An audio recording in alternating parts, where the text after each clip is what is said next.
Another of the pain points in SPARQL 1.0 was that there was no way to easily do negation. There was no built-in negation concept in the language.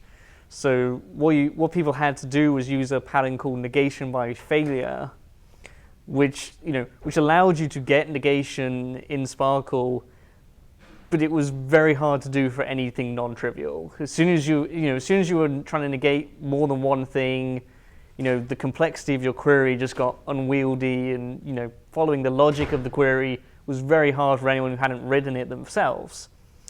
So one of the big things they added in SPARQL 1.1 was several constructs that allow you to do negation directly in the language. So they actually gave you two different ways to do it depending on your preference.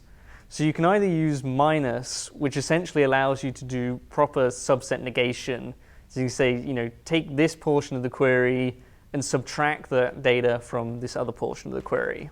The other way they give you is new filter constructs, which allows you. So filter is a kind of key part of the language anyway that lets you say, does what I got so far match certain constraints? So you can now say, filter out things where this other thing exists in the data or where this other thing doesn't exist in the data.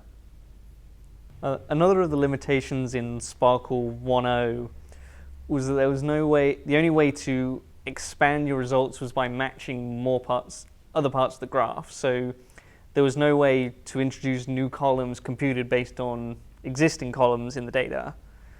So one of the big things they added in SPARQL 1.1 was several different ways to do that depending on which point in the query you need to do it. So you can do it directly at the point where you're matching triple patterns. You can do it at the point where you're projecting out the final variables you actually care about.